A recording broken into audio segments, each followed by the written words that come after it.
Welcome everyone. This is the latest edition of Live at the Metaphor Club. Tonight we will be having a conversation about Paisley Records. We're here for the launch of a series of articles called the Paisley Diaries. And it's a series produced by Miles and Ron at Soulhead. And we'll be talking about, they'll be discussing many of the artists that were a part of the Paisley Park Records label. All right, so with that, I'm just gonna do a quick intro of these two gentlemen, and I'm gonna read them because their accomplishments are extensive. So first I'm gonna introduce Mr. Miles Marshall Lewis, sitting to my right here. Thank you for coming. Boss writer. He's written for the New York Times, Rolling Stone, Ebony, Essence, and many other publications, including Soulhead.com. His work has appeared in The Black Cool, 1,000 Streams of Blackness, Hip Hop, A Cultural Odyssey, The Believer Book of Writers Talking to Writers, and elsewhere. He's the author of the book Riot Going On and Scars of the Soul Are Why Kids Wear Bandages, but when they don't Have bruises. have bruises. Thank you, my brother. He's also a proud graduate of Morehouse College, the House, place very near dear to my heart. I have a son graduating there this spring. Wow. Respect. All right, Mr. Miles Marshall Lewis, and then to his right is yes, sir. Thank you. I feel like I shouldn't have to read your intro, my man, but I'm gonna read it. I'm gonna read it nevertheless. Mr. Ron Worthy, who is the founder and editor-in-chief of Soulhead.com, which is a music lifestyle community. He'll tell you a little bit more about that. He's a passionate audiophile. He's a DJ's DJ. He's my favorite DJ. Classically trained musician, plays four instruments. Loves discussing all things Prince, as well as hip hop and funk. You play 4 instruments? I do. not well. But I can read music. Those of us who went to Stanford know that he's a master on the conga drum. Yes, indeed. Plays a mean game of pool. Dude. And all around funketeer.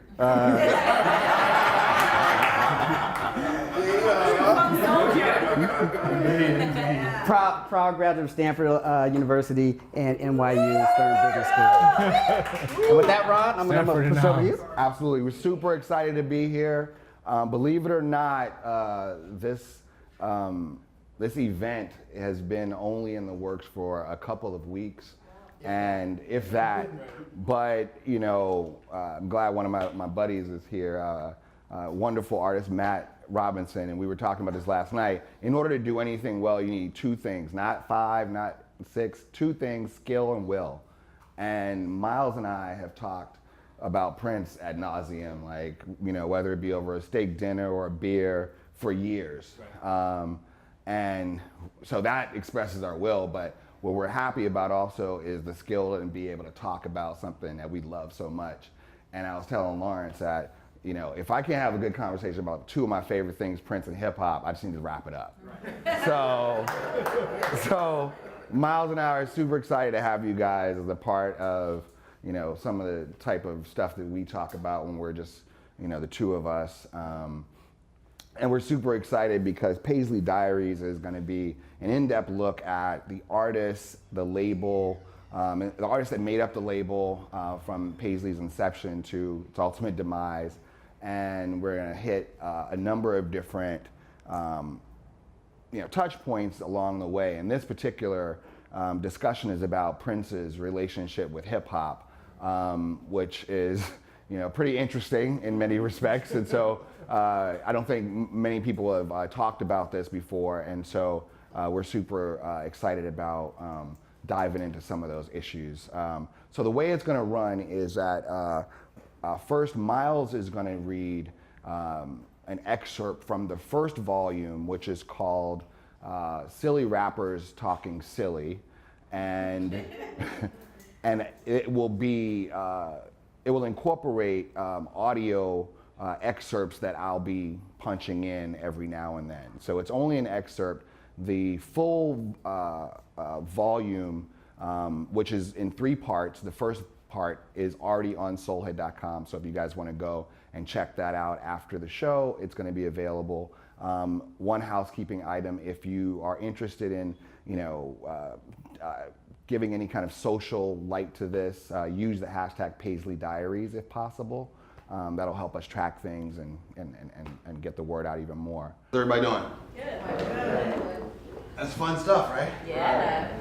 So the good thing about that is that that's just an excerpt of 3 different parts that we're publishing over the next 3 weeks.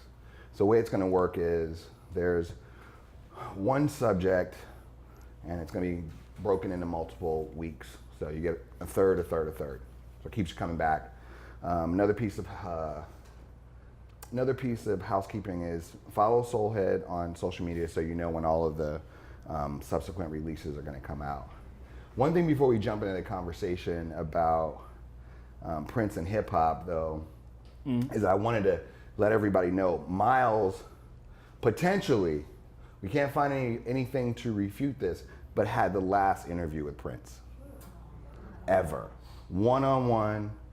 And can you give us a little insight into that? Yeah, I was called out to Paisley Park in August of 2015, I suppose it was.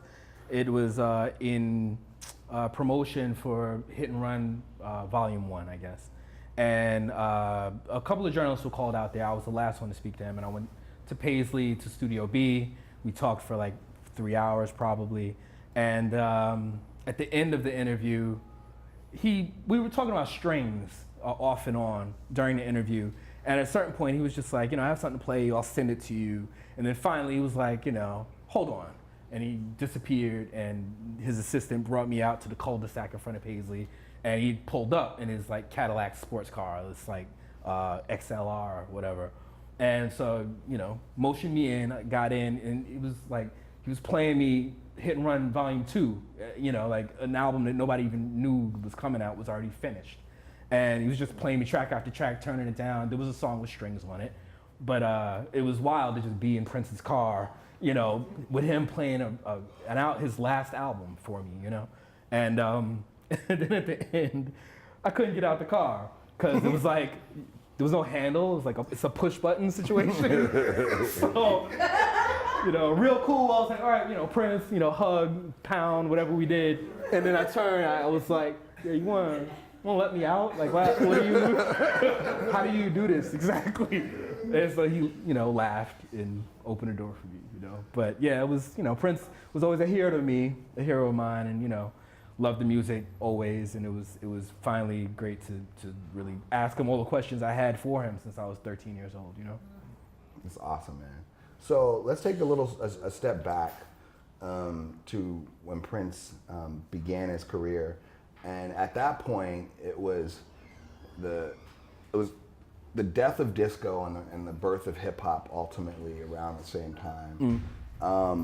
What's interesting about that juxtaposition is the fact that you have this sound coming out of Minnesota that was vastly different from what was coming out of, say, South Bronx, where you grew up. Sure. So given that we're in the same country, same time, how are those sounds so vastly different, in your opinion?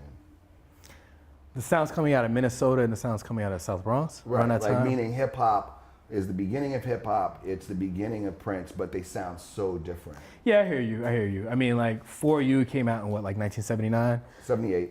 All right, and so that's roughly around the same time the Rapper's Delight is actually really popular on the radio, you know?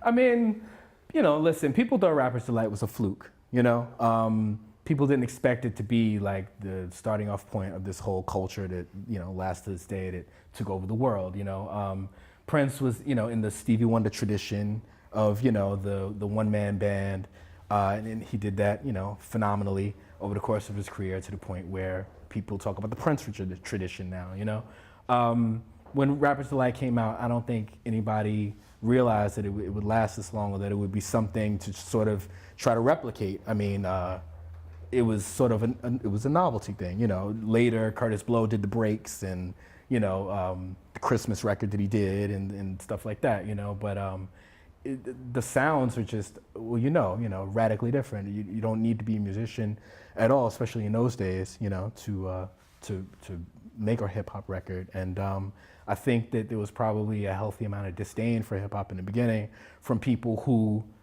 put in, their 10,000 hours practicing their instruments and stuff like that. And then all of a sudden, people with no musical experience could just sort of get on the mic and, outsell them. So to that point, I remember growing up, we were, even though we were in, I would say, meager circumstances financially, we still had instrumental music in school when I was going to school. And clearly that was the case with folks in the Midwest, particularly Dayton, sort of the home of the funk, right? These folks are there, and it's a Midwest city, Minneapolis.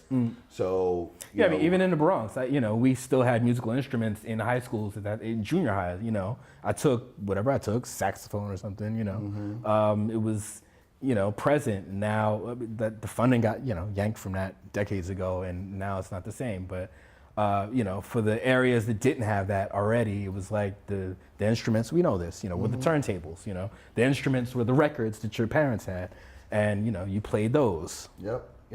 So let's jump ahead a little bit, because I'm really trying to get deeper into like why. I'm just going to put it out there. I think that of all the things that Prince is super successful at, multi-genres. I mean, he's done classical, even he's done jazz. Let's be honest, as Prince fans, he kind of sucked at hip hop. He kind of sucked at hip hop. You know what I mean? I love Prince, but I'll argue anybody down who says he did hip hop well. He did not. He did a lot well. That was not one of them. You did a lot well. Sorry, Prince fans. I know you guys are gonna be pissed, but that's the truth. You can argue me down. Okay, so I'm really trying to get into like the things and like why, right? And so let's talk a little bit about like some of the imagery around Prince, like particularly around the time of the Prince album and Dirty Mind. I mean, just to take you guys back a little bit, if you can recall, it wasn't necessarily popular to be a black man with a perm naked on the back of a horse on the back of an album. Prince did that. And not only did he do that. It wasn't a horse, it was a Pegasus. Okay, Pegasus. Sorry. What to be particular? Not saying there's anything wrong with it. That was not popular at the time. And then he followed up with that the year later with a bed, a stripped bed with bed string or bed springs, and he's in front of that, bare chested and bikini underwear. Also not very popular in terms of okay. But hold on. Let me be specific. Meaning, when we look at the juxtaposition, of the sort of hyper masculine ethos of hip hop, right? From the heterosexual male perspective, which was essentially the ethos that was being put out there, at least in the beginning of hip hop with Grandmaster Flash.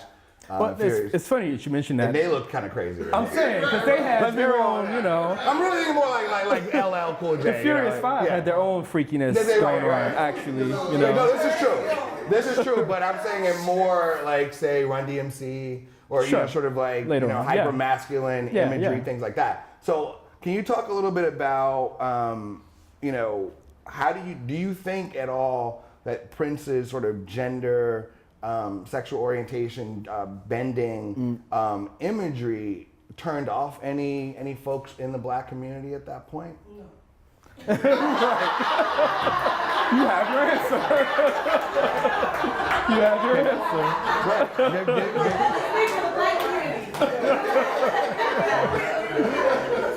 Yeah, I mean, listen, at that point, like I'm 47 now. At that point that these records were coming out, I was 10, 11.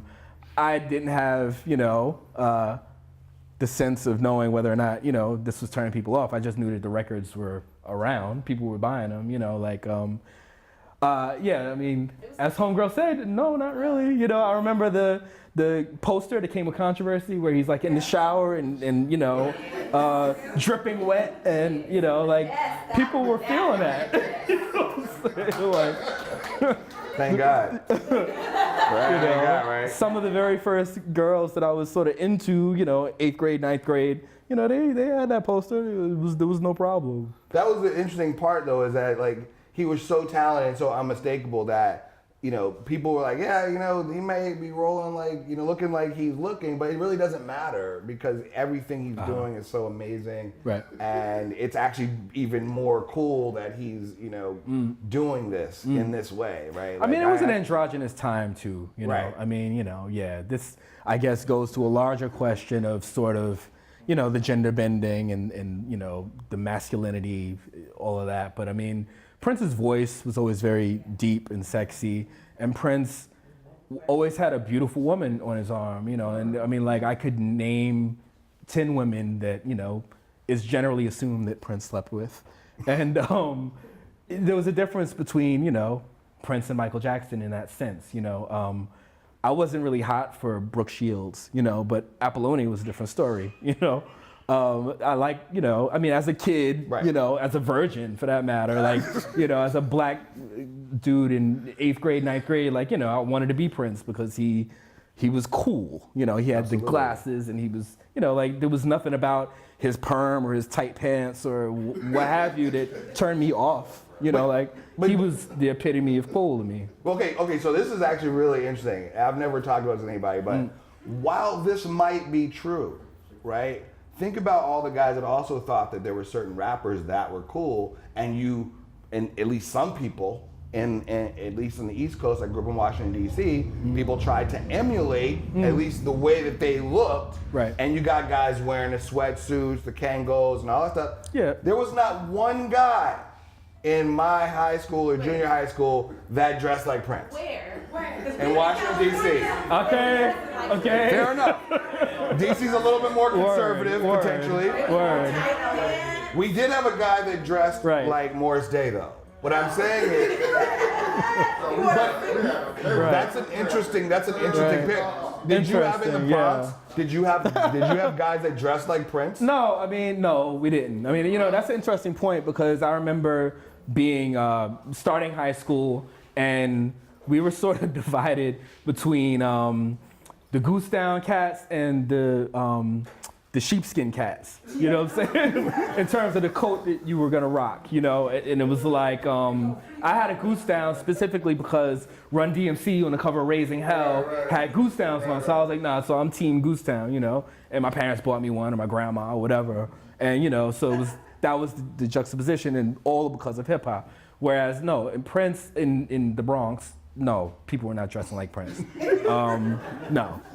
Despite the fact that Prince was arguably Cool some of the most beautiful women in the world, right? Yeah. That's the amazing thing about it. You would imagine everybody be like, you know what? I'm getting a ruffle shirt, right? That never caught on. Yeah. It never caught on, right? I mean, the first, please. World-class wrecking crew. True. Okay, this is true. Like Cali is, is a different can talk story. about it. This is a very great point. Indeed. Okay. Indeed. So, but the first time I ever saw Prince, right, it was Prince and the Revolution, and it was something that was unofficially called the Hit and Run Tour. And that was 1986, and it wasn't an official tour. He was just sort of hitting these dates, And Under the Train was about to come out. Prince and the Revolution, whatever. It was my first time seeing Prince. It was like the second concert in my life. I went, and it was still the time where you would go and people were dressed like Prince, just like, at the time, if you went to a Madonna show, everybody had, the bracelets, all of that, you know what I mean? And so not everybody was dressed like Prince, but, I would see, crews going together to the show that looked like The Family, you know what I mean? Off of Paisley Park Records, there was definitely a lot of ruffle shirt action and, whatnot.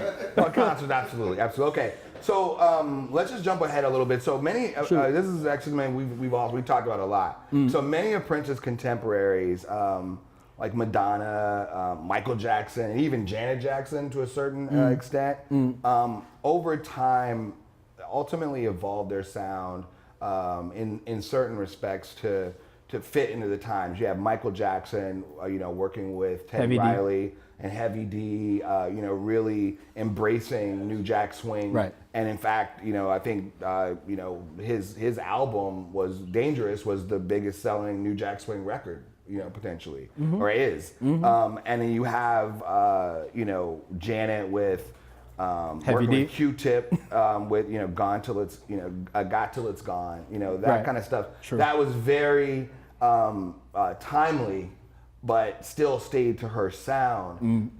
And Prince also evolved in certain respects with working with different genres that I mentioned earlier. Like, honestly, like, what do you think are the main factors, like top 3 factors that makes it so that Prince did not succeed in hip hop ultimately? Well, and did not evolve as that evolved. I feel you. I think that Prince was like a consummate musician, and I think that for a long time, either he couldn't wrap his head around the whole sampling thing or didn't want to. He thought it was funkier to play the instruments live, which is funny because you have groups like The Roots who constantly did that anyway and was still of the culture and came off dope, but you need an MC like Black Thought, not, Cat Glover, no diss to Cat Glover, but you need like a real MC. Another thing about Prince, incidentally, was that he always brought the best out of people, like he always sort of made you feel like you could do it, even if, this is what I've heard. I've read this from Ingrid Chavez in Rolling Stone, for example, that like, he just inspired you to be your best self, let's say. So, if you felt that you could rap like Cat or T.C. Ellis or, the MCs that he used, Sheila E. on the Trans-Mississippi rap from It's Gonna Be a Beautiful Night, it's like, we need an MC, like for this part, like, or hip hop or rap or whatever, like, you do it. You wanna get on the mic, like do it, shine, and rather than getting on the phone and calling Rakim to like, dial in 16 bars or whatever, he just used who he had around him, especially so he could get it done that night. Because Prince would start a song when he woke up, and by the end of the night, 4 in.the morning after going through 3 engineers in the studio and stuff, the song would be finished. And he ain't time for all of that, So yeah, I don't know, factors to why Prince didn't get hip hop. He did eventually, but well, even that's arguable. But it's like, I just think that he was, like I said, a consummate musician. It just wasn't, it was the next, wave of black music that was done in a way that he just didn't want to conform to, Do you think he ultimately gave up? I think he ultimately sort of made peace with it. Like something like Face Down, I've seen Prince perform Face Down live, and that whole song has a very, rap flow, but then it has these like bass breaks that are like amazing, especially live. It's like he'll spit whatever he's saying and then play this thing that's like, oh my God.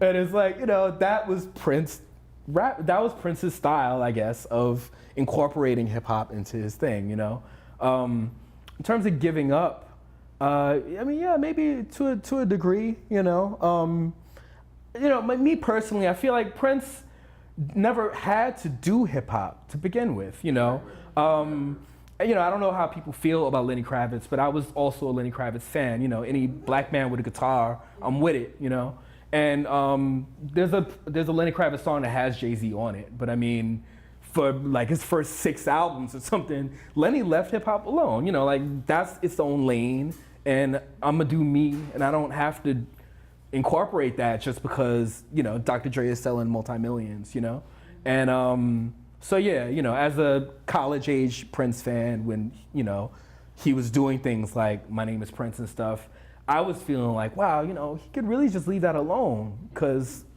he doesn't. It's not organic. It's not organic. So let's talk a little bit about Paisley Park. So once Paisley Park was built in 1987. It seemed, at least to me, that Prince went into a creative bubble to a certain extent. He created his own world. He's sleeping.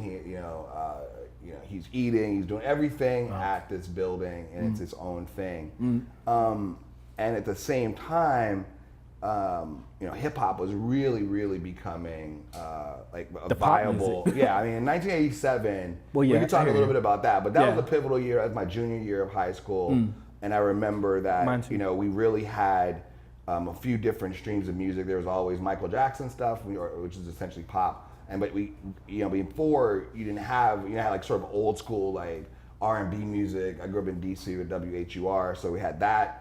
And you had 93 WKYS, and then you had Prince stuff, right? And that was its own thing. This is a really radical question. I'm just curious. Do you think that he would have been more successful with hip hop had he actually not had Paisley Park and had to be sort of not in his own creative bubble as much? Do you think that impacted his ability to execute on hip hop? Because he created his own silo, even with thicker walls, ultimately. I hear you. That's an interesting question. I mean, I don't think so. I think he would have been bad at it either way?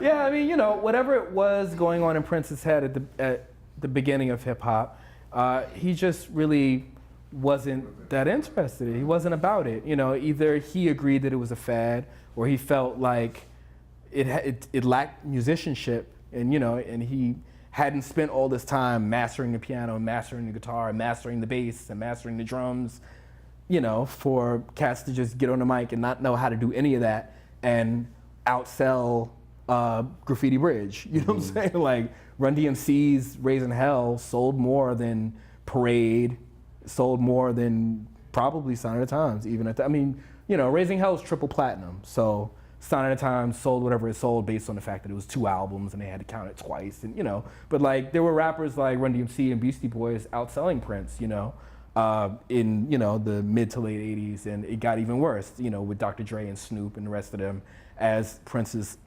sales declined even further.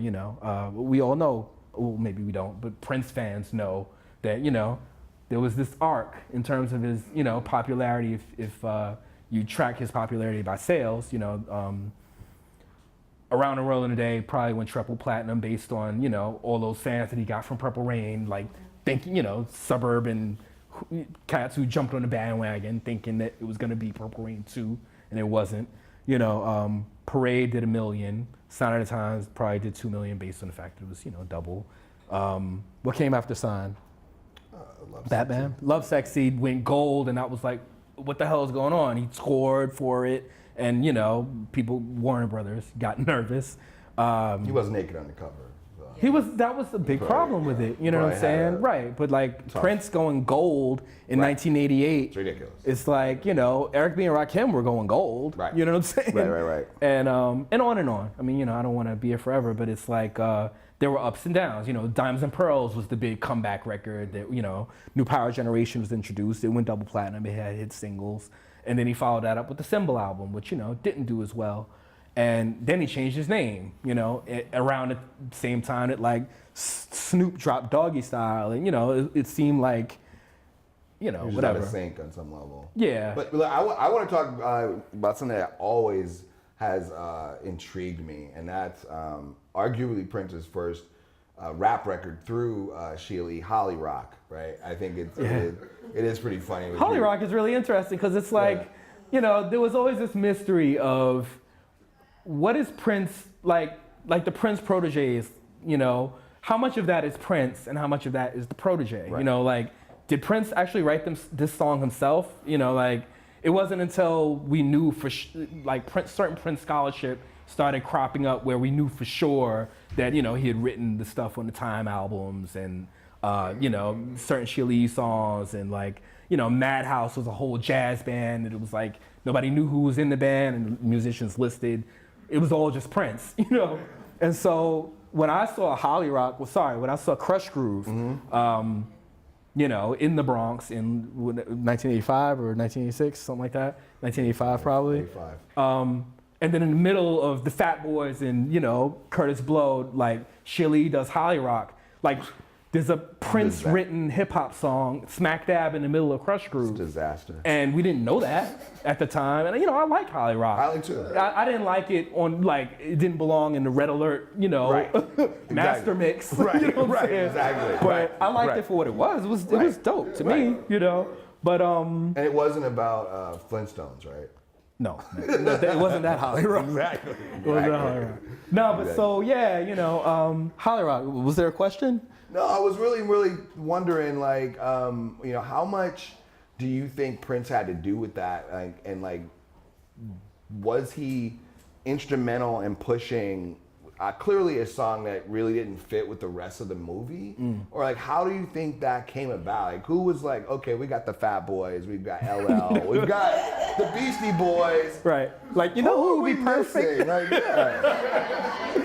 Right. Sheila right. E. rapping on a song. Right. Looking like Prince. Like who the hell came up with that? Yeah. Like, who's the casting director for, like, what the hell? To the best of my recollection, I believe that Crush Groove was put out by Warner Brothers Pictures, and she was signed to Warner Brothers. And so, in order to promote one of the artists, someone on some level was probably like, put Sheila in this movie, as opposed to like Rae Dawn Chong or whatever actress, was popular at that time. Right. Anybody else, but instead of getting like the real Roxanne to be in it, it was like, get Sheila E., and she was definitely riding high with the glamorous life and stuff like that, and super talented musician. But you don't think Prince was obviously, like pull I don't think Prince got her into that movie, to be honest. I don't think he really had anything to do with that aside from writing Holly Rock. And he showed up on the set one day, and I heard that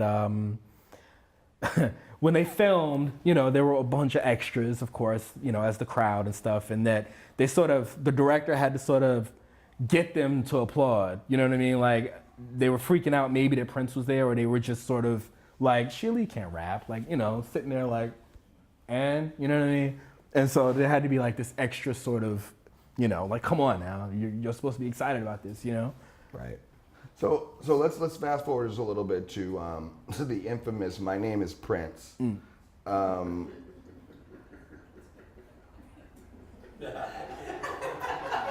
So until that point, Prince had not actually fully kind of rapped himself, right?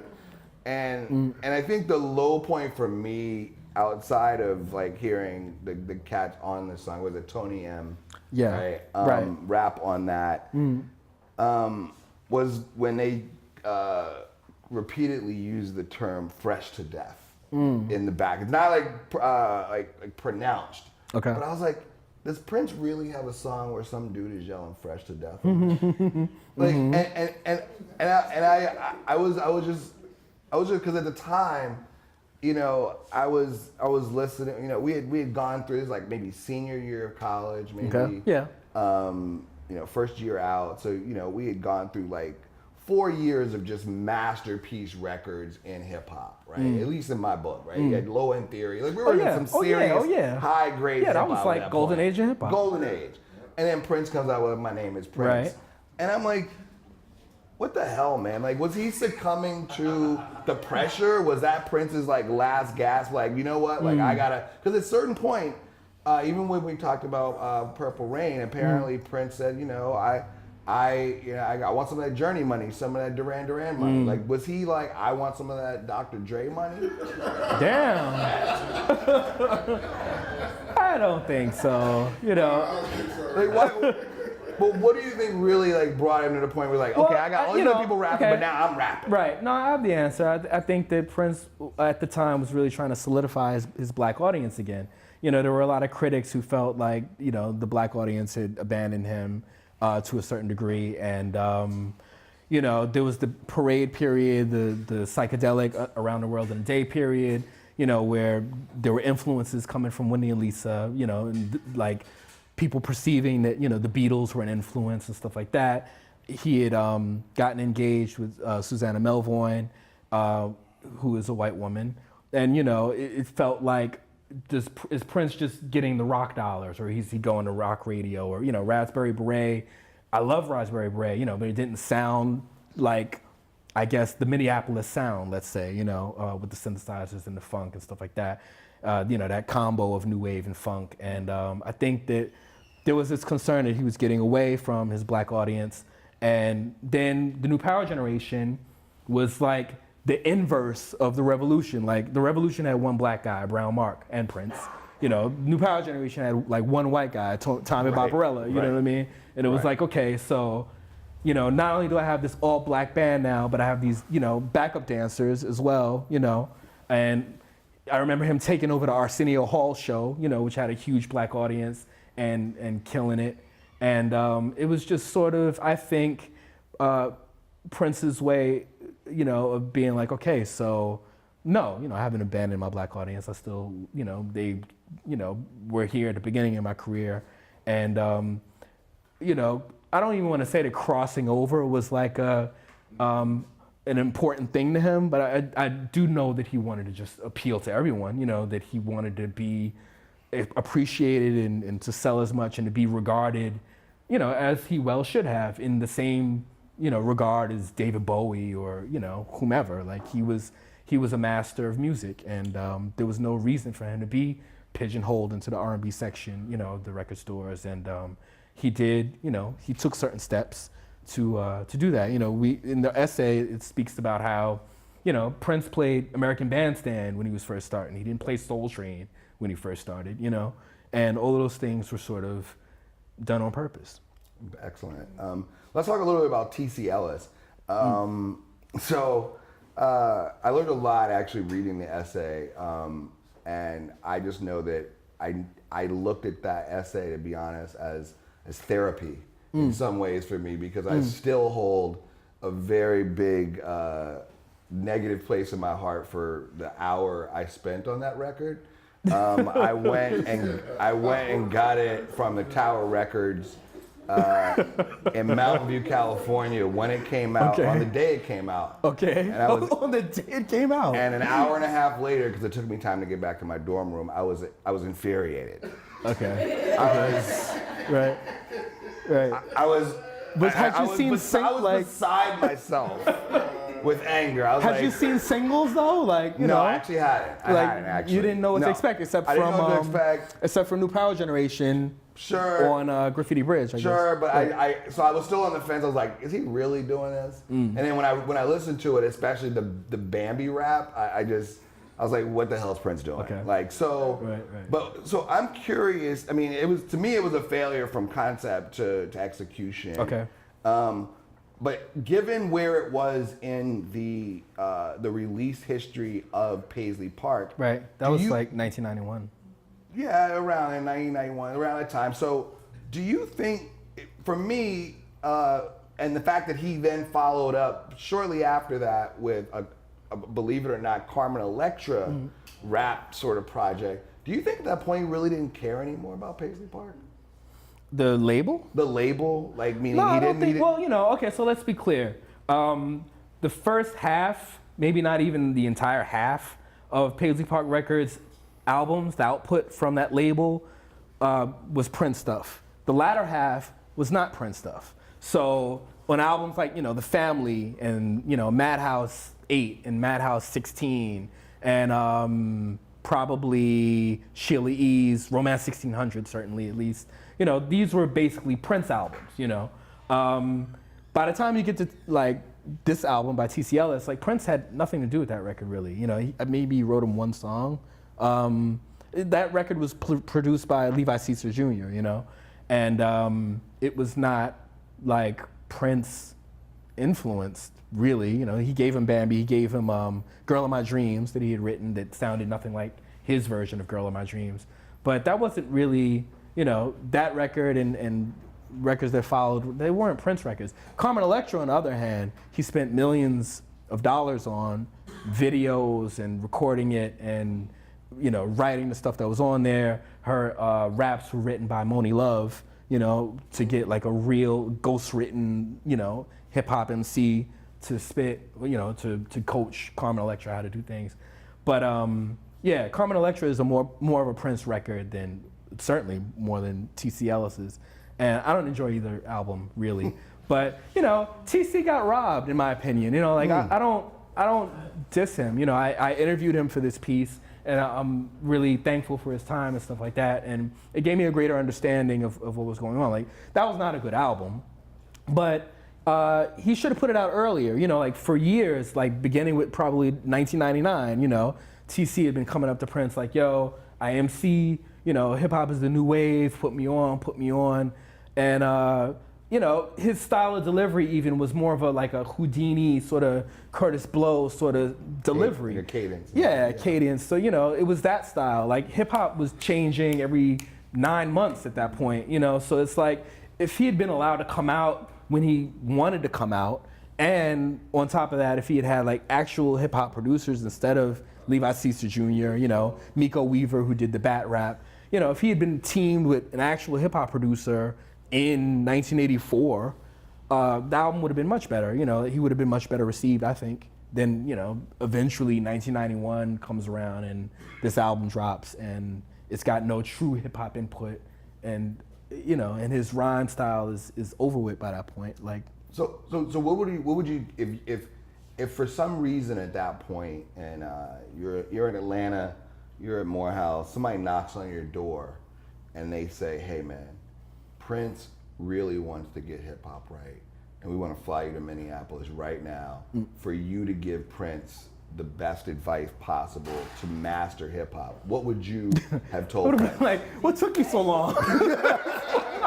Okay, great. You know, I mean, you know, in my heart of hearts, in my, you know, fantasy dream situation, I just would have teamed him probably at that time with the native tongues. You know, I mean, I think that Q-Tip, you know, was incorporating everything from Lou Reed to Jimi Hendrix, you know, in his music in terms of what he sampled at the time for albums like People's Instinctive Travels and The Path to Rhythm.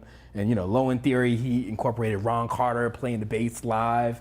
And, you know, I think that, you know, Q-Tip was a huge Prince fan anyway.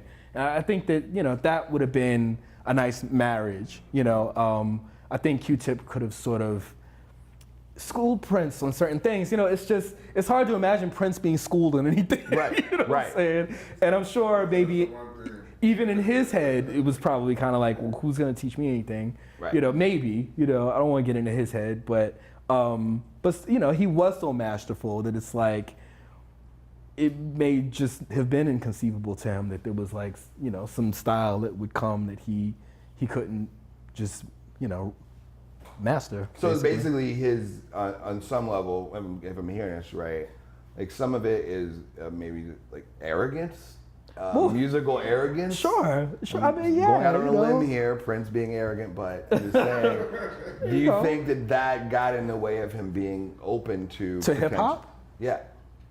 Yeah. Well, who said no? Yeah,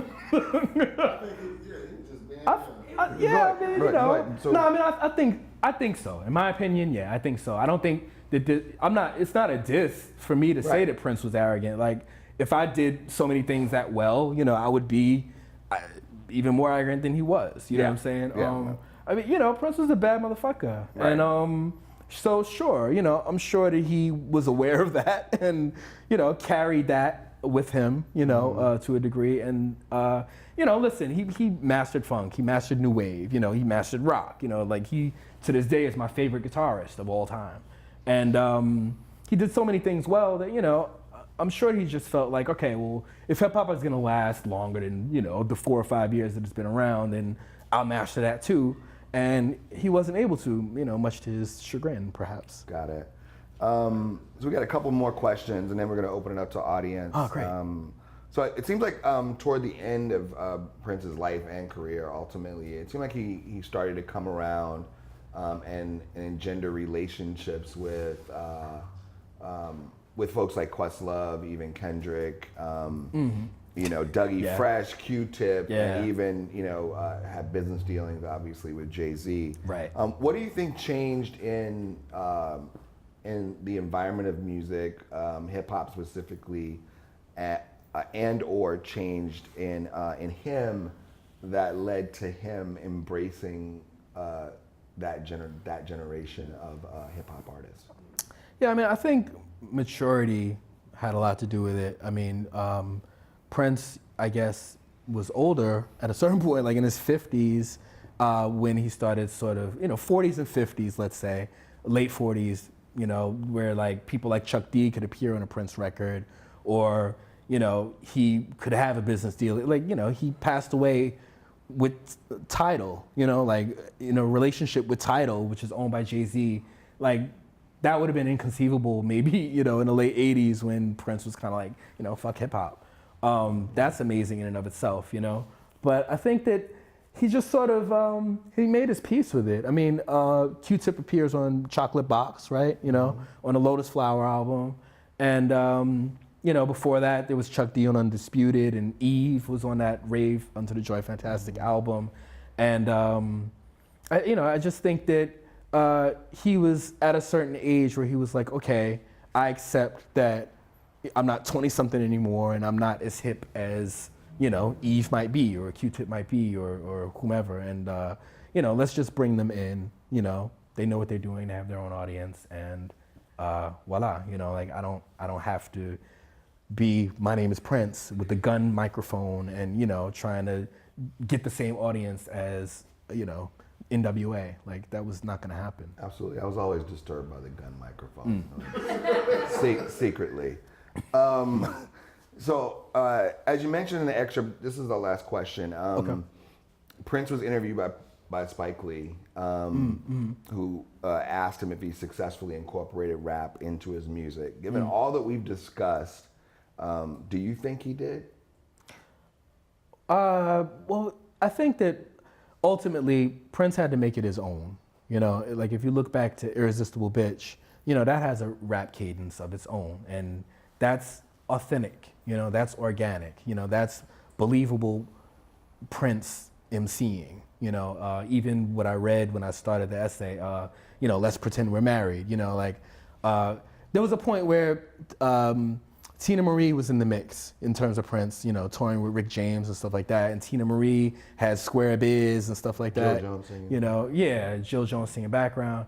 And, you know, I'm sure Prince had his ear cocked to that, but it was like, there were certain things that could be done in terms of incorporating rap into R&B songs that, you know, Prince did sort of do with Let's Pretend We're Married and with Irresistible Bitch, that he could do in such a way that it didn't seem like, oh, Prince is trying to rap.